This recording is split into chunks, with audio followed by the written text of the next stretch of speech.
Hello guys, my name is Ajay and today I am going to start with the reasoning quiz day 7 and today the topic is puzzles. Okay, the first question is on your screen. इसमें वो कह रहा है that there are 7 boxes P, Q, R, S, T, U and V bought at different cost between 40 and 50 rupees.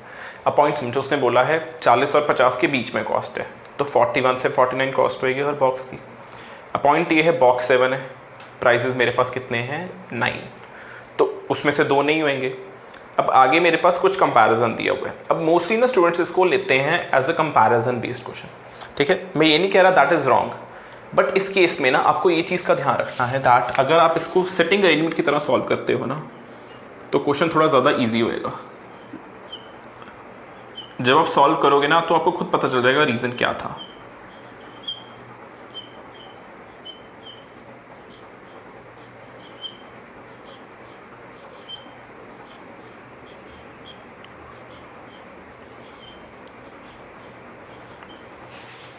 Something like this. अब उसने पहले ही statement में बोला है that cost of box R is 5 less than that of box T. मतलब अगर box R का प्राइस x है तो टी का प्राइस कितना होना चाहिए x + 5. राइट, ये बोला ना उसने कि बॉक्स आर जो है वो 5 रुपये कम का है. ओके, तो मैं यहाँ पे x - 5 भी लिख सकता था. ओके, अब इसमें ये देखो, अगर बॉक्स आर 41 रुपीज़ का है तो बॉक्स टी कितने का होना चाहिए 46 का, 42 है तो 47, 43 है तो 48 एंड सो ऑन. अब पॉइंट ये है मेरे पास काफ़ी सारे केसेस बन सकते हैं इसमें, तो पहले मैं क्वेश्चन को पढ़ लेता हूँ आगे मेरे पास क्या क्या दिया हुआ है. नेक्स्ट में उसने बोला है the cost of box P is a prime number. Prime number कौन कौन सा, 41, 43 या 47. 3 पॉसिबिलिटीज़ है, तो मैं लिख सकता हूँ पी का प्राइस क्या हो सकता है, या 41 हो सकता है, या 43 हो सकता है, या कितना हो सकता है 47. Got the point. आगे देखते हैं. उसने बोला है cost of box U is more than that of P and it is 2 more than that of P. तो इसका मतलब क्या है, अगर पी 47 है तो यू कितना होना चाहिए P + 2, something like that. Okay, clear है. ये बोला ना उसने कि बॉक्स कॉस्ट यू की जो बॉक्स यू की जो कॉस्ट है वो यू से 2 रुपये ज़्यादा है. आगे उसने बोला है the cost of box U is more than that of T as well.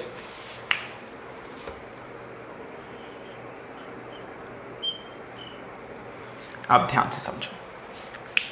अब लेट सपोज मैं कहता हूँ P का 41 है, अगर P का प्राइस 41 है तो U का कितना होएगा 43. अब उसने बोला है U जो है वो T से ज़्यादा कॉस्टली है. पॉइंट ये है T जो है वो कम से कम कितना होना चाहिए, कम से कम 46. इसके अलावा तो कोई और पॉसिबिलिटी ही नहीं है, क्योंकि उसने क्या बोला है R must be X and T must be 5 more than that. तो अगर R यहाँ पे है तो T कहाँ पे होना चाहिए 46 पे. मतलब कम से कम T की वैल्यू कितनी है 46. अब कंडीशंस मेरे को ध्यान रखनी है. दैट मीन्स P का प्राइस ना तो 41 हो सकता है ना तो 43 हो सकता है. तो P का प्राइस कितना होएगा 47 रुपीज़ एंड U का प्राइस P से कितना ज़्यादा है 2 रुपये ज़्यादा है. तो that means U is at 49. ठीक है, ध्यान से समझो, क्योंकि अगर P 43 होता, क्योंकि P ने तो प्राइम होना है, तो U कितना होता 45, बट T की मिनिमम वैल्यू क्या बन रही थी 46. तो ये केस मेरे पास सेटिस्फाई नहीं कर रहा था कंडीशन को. दैट इज़ वाई मेरे पास ये केस बना है. ओके, तो मैंने ये स्टेटमेंट यूज़ कर ली, मैंने ये भी स्टेटमेंट यूज़ कर ली. ओके, आगे देखते हैं. आगे उसने बोला है the cost of box S is an odd number. Odd number 41, 43, 45, 47 तो हो नहीं सकता. लिख लेते हैं S का प्राइस कितना है, an odd number price. After that वो कहता है the cost of box B is 3 more than that of S.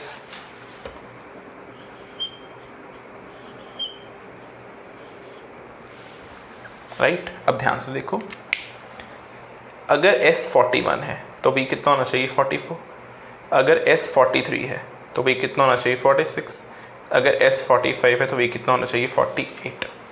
Point clear होता है, राइट। आगे वो कहता है किसी का प्राइस 44 नहीं है, 44 गया, एंड लास्ट में उसने बोला है the cost of box Q is an even number.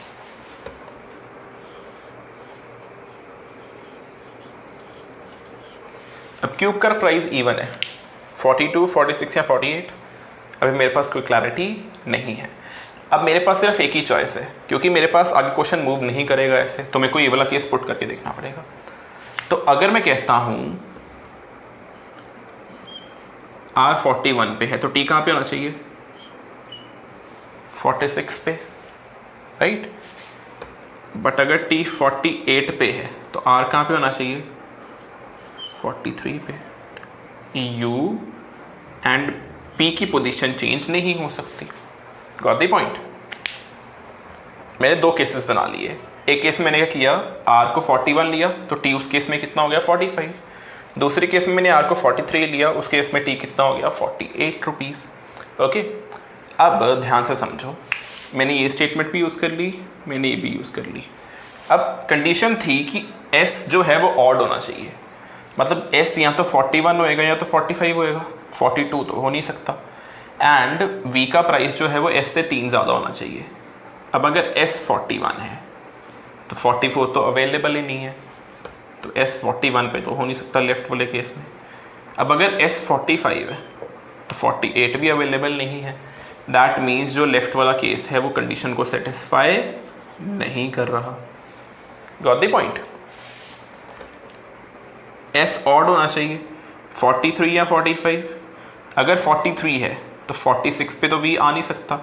That means S कहाँ पे होना चाहिए 45 पे, एंड V कहाँ पे होना चाहिए 48 पे। Q का प्राइस इवन है, दैट मीन्स Q का प्राइस कितना है 42 एंड 43 अवेलेबल नहीं है। श्योर। इस क्वेश्चन को ध्यान से समझो, अगर कोई डाउट आता है you can ask me. Okay, next question is on your screen. एक बार क्वेश्चन को पढ़ो, समझो, फिर हम ट्राई करते हैं। हरिया। ओके, अब नेक्स्ट क्वेश्चन पढ़ते हैं। नेक्स्ट क्वेश्चन में वो क्या कह रहा है। नेक्स्ट क्वेश्चन में वो कहता है 8 पर्सन्स हैं, D, F, G, M, V, R, T and K। They live in an 8 story building, not necessarily in the same order. Lowest floor 1 है, हाईएस्ट टॉप मोस्ट जो है वो 8 है। हर किसी का एक लकी नंबर है। ओके, अब वो कहता है जो जिस फ्लोर पे पर्सन रहता है उसका लकी नंबर उसके साथ मैच नहीं कर सकता। ओके, अब देखते हैं इस क्वेश्चन को कैसे सॉल्व करना चाहिए।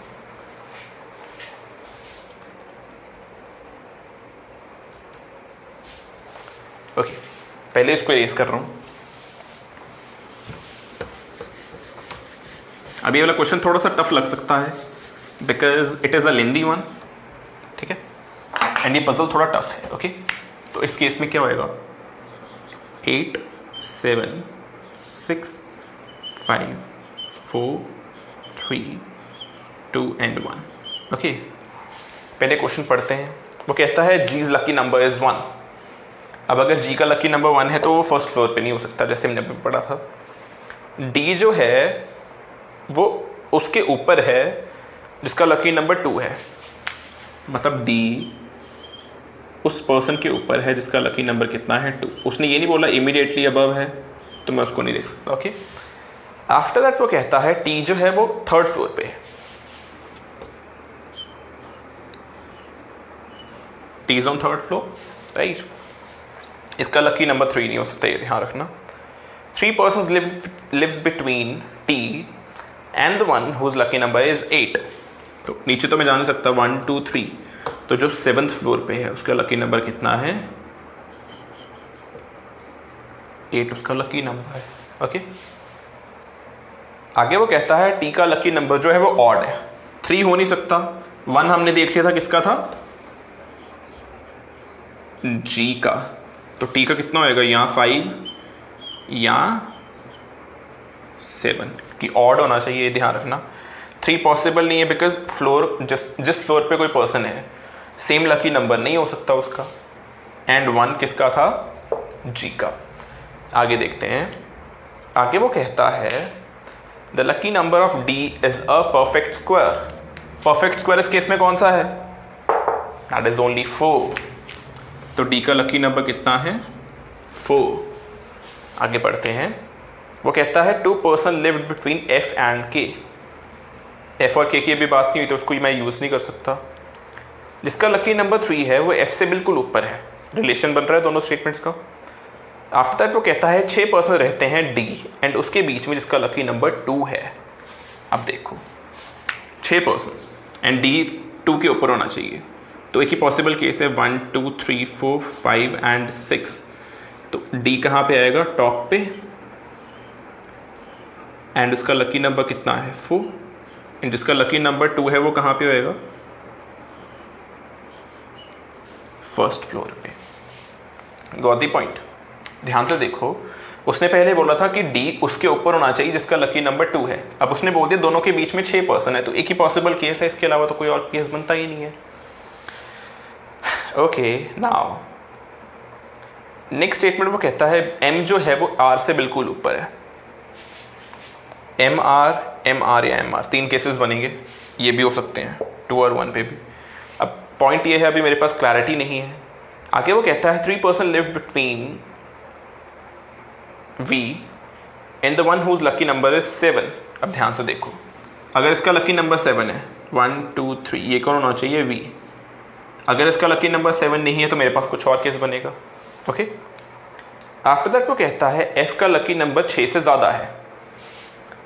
F का लकी नंबर अगर 6 से ज़्यादा है तो F का लकी नंबर या तो 7 होना चाहिए या कितना होना चाहिए, 8। बट हमने एक स्टेटमेंट जो पढ़ी थी उसमें उसने बोला था कि F के बिल्कुल ऊपर वो पर्सन है जिसका लकी नंबर 3 है।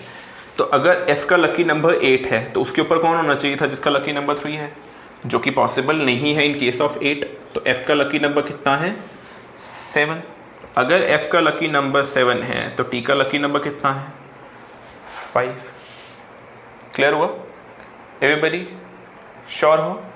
आगे देखते हैं, आगे वो कहता है K जो है वो T के ऊपर नीचे है एंड वो एक इवन नंबर फ्लोर पे है। दैट मीन्स K यहाँ पे होना चाहिए, क्योंकि नीचे तो 2 ही फ्लोर्स हैं, 1 और 2। K का lucky number I don't think so उसने दिया था, उसने बोला था कि K के बारे में कुछ, हाँ, 2 persons lived between F and K। 1 2 मतलब 5th पे कौन होना चाहिए, F का लकी नंबर था 7, F के ऊपर वो था जिसका लकी नंबर था 3, राइट। अब मैं देखता हूँ मेरे पास 2 लकी नंबर बच गए हैं, या 1 2 3 4 5 या 6। हाँ, आई होप इट इज 6। अब देखो G के सामने कितना होना चाहिए, 1। यहाँ पे G 1 नहीं हो सकता, G नॉट पॉसिबल। तो G कहाँ पे आएगा, 4th पे। एंड K का लकी नंबर कितना है, 6। Got the point. अब मैंने जो स्टेटमेंट छोड़ी थी ना उनको देखते हैं। उसने बोला था that 3 person live between V and the one whose lucky number is 7। इसका लकी नंबर 7 है, 1 2 3, ऊपर तो मैं जा नहीं सकता, 1 2 3, मतलब V कौन है, जो फर्स्ट पे है। अब एक स्टेटमेंट और हमने छोड़ी थी, उसने बोला था M जो है वो R के बिल्कुल ऊपर है, कुछ ऐसा। तो एक ही पॉसिबल केस बच गया मेरे पास, this is M and this is R, and मेरा सारा का सारा क्वेश्चन सॉल्व हो गया। ओके, अब ये क्वेश्चन थोड़ा सा ट्रिकी था, रीजन बीइंग इस क्वेश्चन में एक तो स्टेटमेंट थोड़ी ज़्यादा थी, and the other thing was इस क्वेश्चन में उसने थोड़ा सा क्वेश्चन को कॉम्प्लिकेटेड बनाया था, स्टेटमेंट्स को थोड़ा ऊपर नीचे करके। अगर स्टेटमेंट्स ऑर्डर में दी होती तो प्रॉब्लम नहीं आती। ओके, नाउ मेक श्योर अगर कोई डाउट आता है you can ask me. That's all for the day. Thank you very much.